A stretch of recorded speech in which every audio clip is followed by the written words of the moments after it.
This is the new Mercedes GLS, the S-Class of Mercedes SUVs.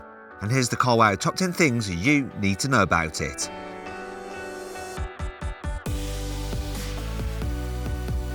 The new GLS might look big in pictures, but they don't prepare you for its planet-like proportions in the metal. It's bigger than all its main rivals, including the BMW X7, Audi Q7 and the Range Rover.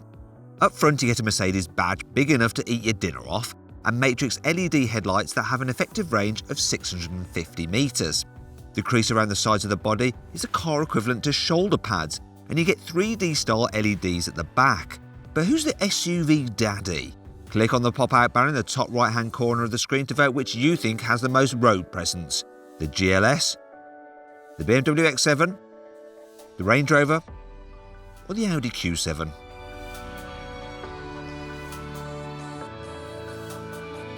Inside, the GLS's plush interior will make your mates' SUVs look like four-wheeled squalor. For instance, leather doesn't just cover the seats, it's on the dashboard and the inside of the doors. The bits not covered in bovine are instead finished in open pole wood trims, while all the switches are made from machined metal. Okay, so you don't get the S-Class's pretty circular air vents, but you do get a pair of butch grab handles big enough for an Olympic pommel horse. The GLS 580 is a model for you if you have access to a small oil field.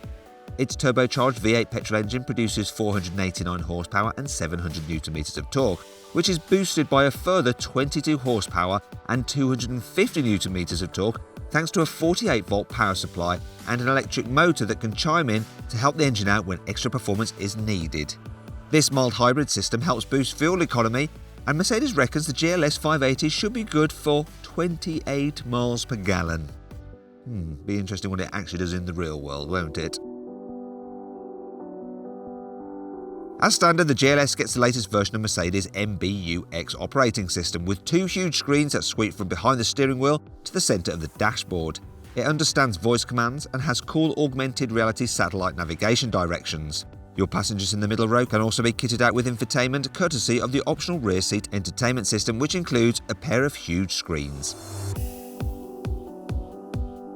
If you'd like to reduce the amount of visits you have to pay to the petrol station, you'll probably want a diesel version of the GLS. There's two 3-litre 6-cylinder models to choose from, the 286 horsepower 350D and the 367 horsepower 450D. They do without the Petrol's clever hybrid tech, but each return a claimed fuel economy of 37 miles per gallon, which is actually much better.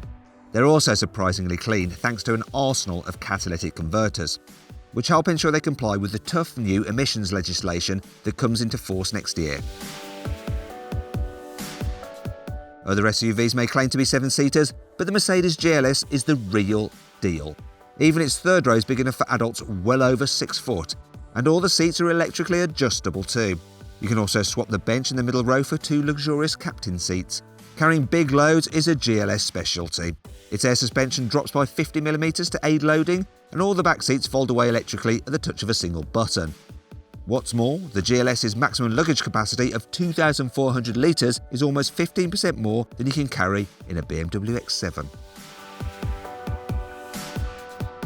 The GLS is Mercedes' flagship SUV, and it'll be priced accordingly, with an entry-level 350D costing from £72,500 when the car goes on sale later this month. Go for a GLS 580 with a few options and it'll cost closer to £100,000. So to make sure that you're paying a fair price for your new car, click on the pop-out banner in the top right-hand corner of the screen to go to Carwow to check offers from our trusted dealers. You don't have to worry about the GLS being all mouth and no trousers. This is an SUV that can deal with proper off-roading. Naturally, 4-wheel drive comes as standard, but you can also option a low-range gearbox to help give you more momentum when you're going through really rough stuff. Also, if you specify the e-active body control system, even if your GLS does get stuck, you can use this fancy suspension to literally rock yourself free. Finding a car wash big enough to accommodate the GLS will not be easy, but help is at hand in the form of its standard car wash function. It sets the car suspension to its highest setting to reduce the width between the wheels, folds away the wing mirrors, closes all the windows, switches the aircon to recirculation mode and beams back the view from the front camera so you can squeeze into position. The whole lot resets again when you exceed 12 miles an hour. Just like the S-Class, the GLS comes with a load of kit that means it can drive itself in a variety of situations. Its active cruise control can brake and accelerate the car independently, observe speed limits, and also reduce your speed when the satellite navigation warns of slow-moving traffic up ahead. Also, if you specify the active stop-and-go assist, the GLS can also drive itself in stop-go traffic completely autonomously. Please subscribe to this channel for more videos, and if you click on the deals box to the right, you can see how much you can save on a new car at Carwow. Or click on the video windows below to watch another of my videos.